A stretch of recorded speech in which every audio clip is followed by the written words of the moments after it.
Greetings from Citizen Health and the Team Academy IAPSME Connect. And today, in the series of People's Health It Matters, we have Dr. Pankaja Raghav, who is Head of Department of Community and Family Medicine, AIMS Jodhpur. A very warm welcome to you, ma'am, on behalf of all the audience. Thank you, Ritu. Thank you. And thank you for giving me this opportunity. And I'm grateful to IIPSM as well. Thank you so much, ma'am. We are grateful to you that you are present here for this talk today. And I would like to tell everyone that today we are going to talk on a very interesting and very unique topic today. So, ma'am ने मुझे बताया कि हम लोग आज बात करेंगे occupational health के बारे में. So, this is the term which I heard for the very first time. So, I would like to know with ma'am. May I start the session, ma'am? Yes, definitely, Ritu. So I would like to start my session with my first question that what is occupational health? Okay, Ritu. When we say occupational health, we are talking about diseases and health conditions or health problems related to our occupation because everyone is working and most of the time we spend is a workplace. So we are exposed to lot of health hazards. So when we look at global figures, जब हम ये जो इसमें देखते हैं statistics के तरफ देखते हैं, तो मिलियंस ऑफ पीपल जो हमारा इंटरनेशनल लेबर ऑर्गेनाइजेशन है उनकी जो स्टैटिस्टिक्स है वर्ल्ड वाइड, जो फिगर है उसमें उन्होंने मेंशन किया है कि मिलियंस ऑफ लोगों की death every year occupational diseases या ऑक्यूपेशनल इंजुरीज से होती है. Or 100 millions, more than 100 millions. Actually, the figures are 300, 340 million per year जो होते हैं नॉन फेटल इंजुरीज और नॉन फेटल डिजीजेस. तो ये बहुत ही बड़ी संख्या है. एंड जब हम इंडिया की बात करते हैं तो इंडिया में भी ये नंबर बहुत ज़्यादा है. जब डेथ्स की बात करते हैं due to occupational diseases, around 50,000 deaths are occurring per year due to occupational diseases और ऑक्यूपेशनल इंजुरीज. एंड इसका हमारे इंडिया का जो कंट्रीब्यूशन है that is again around 45% to 50% of the global figure. तो ये जो है ये बहुत ही नंबर जो है बहुत ही अलार्मिंग है, डरावनी फिगर है. But at the same time जब हम ऑक्यूपेशनल हेल्थ का मीनिंग देखेंगे तो आपको मैं बताना चाहूँगी it's good news for all of अस कि ये जो ऑक्यूपेशनल इंजुरीज या डिजीजेस होते हैं दे ऑल आर प्रिवेंटेबल. तो ये बहुत ही अच्छी बात है हमारे लिए कि ये प्रिवेंटेबल है. एंड हम जो WHO की डेफिनेशन है ऑक्यूपेशनल हेल्थ की, तो उन्होंने क्लियरली उसमें मेंशन किया है कि जब ऑक्यूपेशनल हेल्थ की बात करते हैं तो हम हेल्थ प्रमोशन जो है that means we promote highest level of physical health, highest level of mental health and highest level of social health in all the occupations. मतलब सारे ऑक्यूपेशंस इसमें कवर्ड हुए. जैसे मैं पहले ही सेंटेंस में बोला था कि हम all of us are involved in some or the other occupations. So all occupations are addressed when we talk about this definition. And the second most important part is जो मैंने पहले भी बोला कि ये प्रिवेंटेबल है. तो prevention is most important part. And then यहाँ पे जो ओनर्स होते हैं like industry owner, factory owner, उनकी responsibility. And based on these responsibilities we have different regulations like factory act है, कॉम्पनसेशन एक्ट है या ESI है.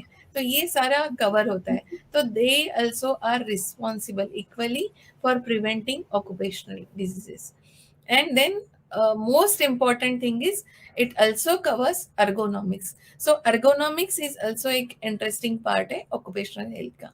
तो मैं यहाँ रिक्वेस्ट करूंगी रितु कि हम अगर इस पे लगातार अगर सीरीज में चर्चा करें तो एक एक चीज को हम डिटेल में लोगों के सामने रखेंगे, क्योंकि ये एज यू ऑल्सो सेड कि ऑक्यूपेशन हेल्थ आपके लिए भी न्यू चीज है. तो ये डेफिनेटली हमारे सबके लिए न्यू है. हाँ, वेस्टर्न कंट्रीज में इसके स्पेशल मेडिकल कॉलेज में स्पेशल डिपार्टमेंट्स होते हैं, department of occupational health and environmental health, क्योंकि जो हमारे वर्क प्लेस का एनवायरमेंट होता है, based on that only we suffer with occupational diseases. So ये एक कंबाइंड डिपार्टमेंट होता है, वेरएज हमारे यहाँ अभी तक ऐसे कुछ इनिशिएटिव लिया नहीं गया है। So, अच्छा। and then when we say, like I was talking about one more aspect of the definition, that is ergonomics, ये बहुत ही beautiful term है। इसमें हम जो कैपेसिटी होती है किसी भी पर्सन की, वर्कर की या स्टाफ की, so depending on his capacity, his skills, हम उनको वो पर्टिकुलर जॉब देते हैं। तो ये बहुत ही एक ब्यूटीफुल कंसेप्ट है, सो दैट क्योंकि उनके स्किल के बियॉन्ड अगर हम काम देंगे, तो may be that occupation will be hazardous for that person. So just to address that issue, we have concept of ergonomics. Right. Ma'am, when we talk about occupation, so the only thing comes in my mind, the career and money. This is the first time someone is talking about occupational health.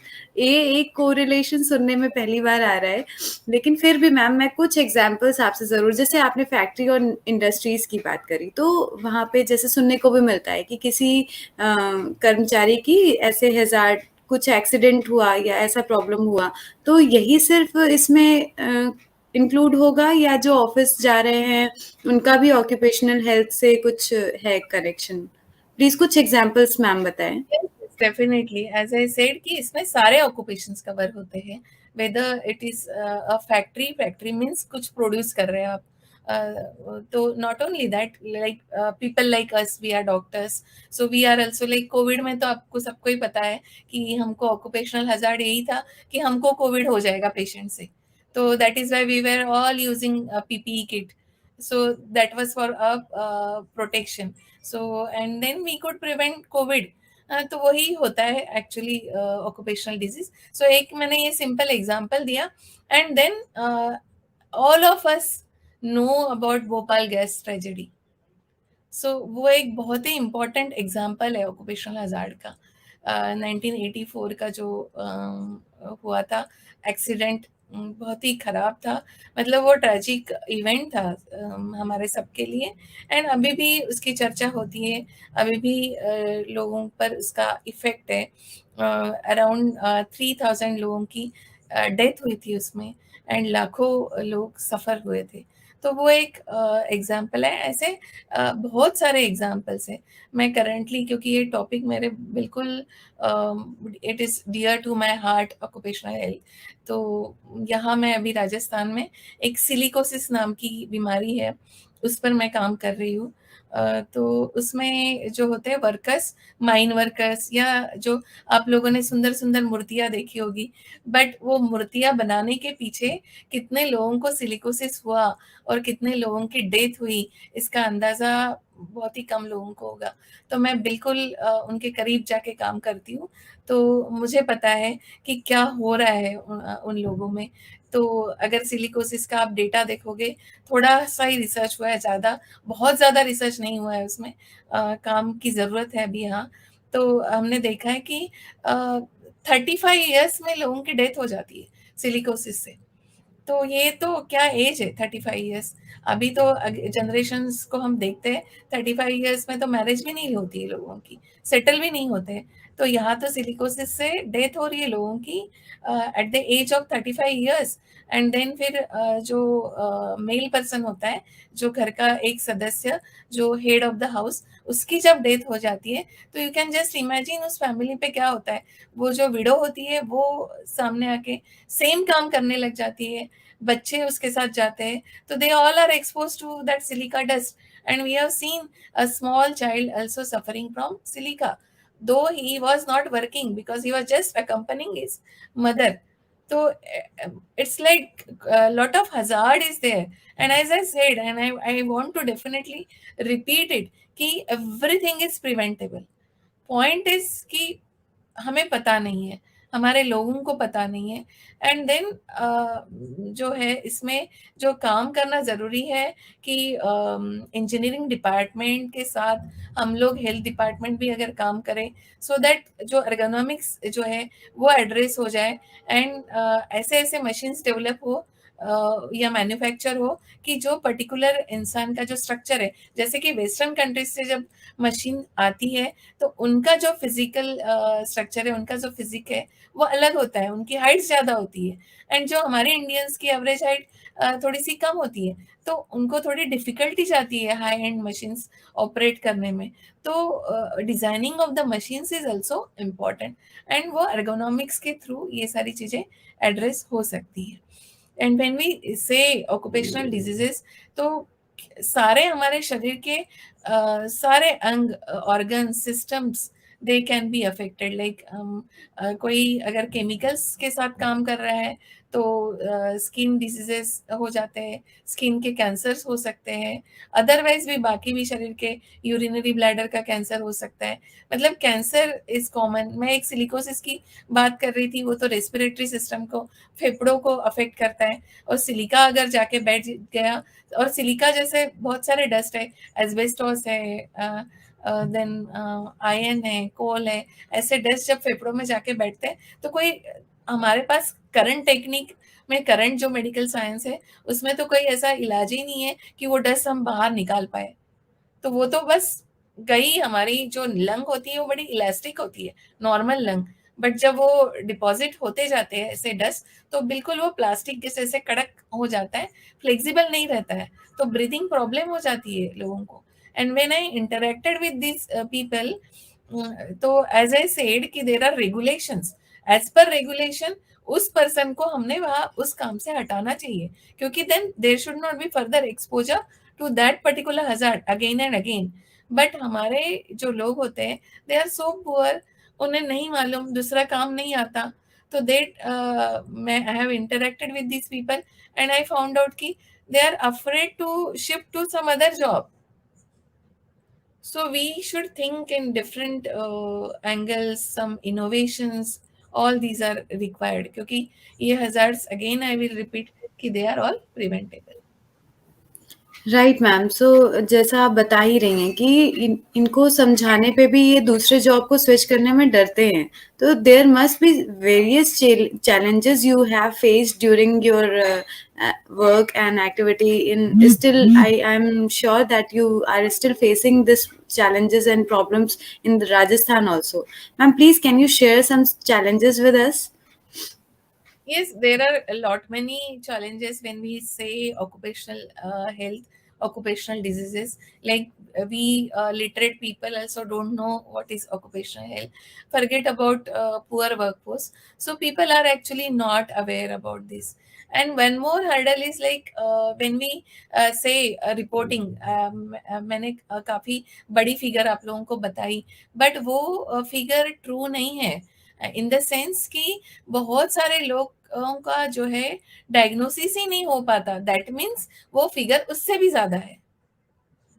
तो एक बहुत ही छोटी संख्या में लोग सामने आते हैं, रिपोर्ट करते हैं, एंड डॉक्टर्स रियली उसको लिंक करते हैं कि ये ऑक्यूपेशनल डिजीज है, या कोई ऑक्यूपेशन के वजह से, हजार्ड के वजह से ये डिजीज हुआ है। अदरवाइज वो तो इग्नोर हो जाता है, it is considered as some other disease and it is being treated, and then what happens is कि repeatedly they are expose to the same exposure factor और the risk factor, and they repeatedly come to us. तो एक बहुत ही कम number में दे कम to अस, और supposing दे कम, तो हमारे जो सिलेबस में जो है, या हमारे यहाँ स्पेशली इंडिया में, there is no separate department for occupational health. Occupational health जो है लॉन्ग बैक ये डिसाइड किया गया था कि ऑक्यूपेशन पूछना चाहिए लोगों को, but over a period of time हमने पेशेंट्स के साथ टाइम स्पेंड करना, बातचीत करना ये कम कर दिया। अब थोड़े से डॉक्टर्स भी मैकेनिकल हो गए, may be doctor population ratio is very small, तो मतलब doctor, number of doctor is small, and they have to look after many number of patients. तो वो जो ऑक्यूपेशन पूछना है वो रिसेप्शनिस्ट पे छोड़ दिया, तो व्हाट शी डज इज वो एक जस्ट पूछ लेती है कि आप क्या काम करते हो। बट जब हम ऑक्यूपेशनल हिस्ट्री की बात करते हैं तो हमको पूरा उनका पूछना चाहिए कि कितने साल से ये ऑक्यूपेशन में हुआ। ऑक्यूपेशन की शिफ्टिंग भी होती है, हो सकता है कि अभी जो इम्पैक्ट है वो प्रीवियस ऑक्यूपेशन का है, तो हमको वो सारी चीजें पूछनी है कि प्रीवियस ऑक्यूपेशंस क्या थे। एंड एग्जैक्टली अगर आप उस पर्टिकुलर फैक्ट्री में काम करते हो तो वहाँ क्लरिकल काम काम करते हो, क्या मशीनरीज के साथ काम करते हो, एग्जैक्टली क्या काम करते हो, सो दैट हमको एक्सपोजर पता चलेगा and then we can link the disease with that exposure. So occupational history many a times is missing. तो एज आई सेड कि बहुत ही minimal number comes to us. Then second part is कि हम link नहीं करते occupation को। And third part is कि उनको ऑक्यूपेशनल डिजीज तो हो जाता है बट उनको सिम्टम्स नहीं होते। तो सिम्टम्स नहीं होने के कारण दे डोंट रिपोर्ट। तो they are just waiting for the I mean they are not aware कि उनको कुछ हो रहा है। या जैसे इवन हम डायबिटीज की भी बात करते हैं तो बहुत ही लेट रिपोर्टिंग होता है या एक्सीडेंटल डायग्नोसिस होता है हाइपरटेंशन और डायबिटीज का। सिमिलरली यहाँ भी सिम्टम्स नहीं होने के कारण इनिशियल स्टेजेस में आई मीन तो वो डायग्नोसिस उनका डिलेड हो जाता है। तो ये सारे चैलेंजेस है। And then as I said कि we are not working together, integration नहीं है कि मशीनरीज जो बना रहा है उनके साथ हम बातचीत नहीं करते। वर्क प्लेस कैसा होना चाहिए, how safe the work place should be, इस पे हमारा डिस्कशन नहीं हो रहा है। तो हमारे यहाँ ये प्रोग्राम शुरू हुआ है, national program for control of occupational diseases, but nobody knows about it. उसमें क्या काम चल रहा है, नो बडी नोज एक्चुअली चल भी रहा है नहीं चल रहा है। कॉम्पनसेशन की बात हो रही है बट वो फैक्ट्री ओनर्स कितनी रिस्पॉन्सिबिलिटीज ले रहे हैं। जैसे अगर मैं सिलिका की बात करती हूँ क्योंकि मैंने बहुत ज़्यादा इसमें काम किया है, इट इज़ रिक्वायर्ड एक्चुअली कि डस्ट कितना है, अमाउंट ऑफ डस्ट एक्सपोजर जो वर्कर्स है, बट वो amount of dust exposure major ही नहीं हो रहा है। तो we don't come to know कि कितना डस्ट वहाँ है एंड कितना रिस्क अपने वर्कर्स को है। Nobody knows. एक सिंपल, मैं अगर सिलिकोसिस से बाहर आती हूँ, नॉइज की वजह से हमको डेफनेस होता है and work place noise level बहुत ज़्यादा होने के कारण तो उसके गाइडलाइंस है, नेशनल गाइडलाइंस है कि पर्टिकुलर लेवल तक होना चाहिए। But if you see the literature, एक आईसीएमआर की बहुत इंटरेस्टिंग स्टडी है, तो सारे ऑक्यूपेशंस में जो रिक्वायर्ड लेवल ऑफ नॉइज है उससे ज़्यादा लेवल है। दैट मीन्स रेगुलेशंस होने के बावजूद भी वो इम्प्लीमेंट नहीं हो रहे। So these are all challenges. It's a big list of challenges actually. We should definitely come together and address these challenges. True, ma'am. एक disease है, there is a disease spondylitis. Is this also related to occupational health or occupational disease? Because it is because of sitting for so many hours, and I know so many members or so many friends of mine who are having this spondylitis disease because of sitting for so long. So is will it come in occupational health? Yes, so musculoskeletal diseases बहुत सारे होते हैं, they are occupational. But अभी जो है हम लोग ज़्यादा कंप्यूटर, बहुत ज़्यादा स्क्रीन टाइम, तो हमारा जो पोस्चर होता है वो हाँ. प्रॉपर नहीं होता है। That is why I was requesting you to have a series of talk so that we can talk on ergonomics. So like cervical spondylitis बहुत common है, even I also suffered from it. And then when I worked on my ergonomics, it was like it simply disappeared क्योंकि I am maintaining a particular posture. जो मेरा आई level है, मेरी नेक का posture है, that I am managing. मेरी back में straight रखती हूँ तो वो ऑटोमेटिकली मेरा सर्वाइकल स्पॉन्डिलाइटिस चला गया। And then you should do some exercises. Even there is computer vision syndrome क्योंकि हम कंटिन्यूअसली आई पर स्ट्रेन आ जाती है। तो there is a rule of 20-20-20 कि आपको पीरियोडिकली अपनी नजर जो है कंप्यूटर से हटा के या स्क्रीन से हटा के थोड़ा दूर देख के एक ब्लैंक दीवार पे देखिए आप, और देन थोड़ा आपकी आईज रिलैक्स हो जाएगी। बीच बीच में हमने उठना भी चाहिए, अदरवाइज भी आजकल हमको ना व्हाट्सएप में ना, बाजू के कमरे में भी हमारे कलीग होंगे तब भी हम व्हाट्सएप पे ही करेंगे, अरे कमरे से बाहर निकलो, थोड़ा सा जो है एक्सरसाइज भी हो जाएगी, and then talk to them and have fun at work place as well. Definitely ma'am, thank you so much. और की सीरीज हम जरूर एक करना चाहेंगे मैम, क्योंकि अभी इसमें हमने बात करी कि ऑक्यूपेशनल हेल्थ क्या है, लेकिन जैसा आपने बताया कि इट इज प्रिवेंटेबल, हम इसको प्रिवेंट भी कर सकते हैं। तो आगे की सीरीज में हम ये डिस्कस जरूर करना चाहेंगे कि कैसे करना है इसको, how to prevent this situation. तो हम एक एक डिजीज करके और एक एक सीरीज बनाते जाएंगे इस पे। और मैं ऑडियंस से भी रिक्वेस्ट करूंगी कि हमारी आगे की भी सीरीज देखें मैम के साथ, ताकि हम ऑक्यूपेशनल हेल्थ से अपने आप को बचा सकें। जैसे मैम बता रही है, सिर्फ इंडस्ट्री या फैक्ट्री में काम करने वाले ही नहीं, हर ऑक्यूपेशन में कुछ ना कुछ हेल्थ हैजार्ड्स हैं।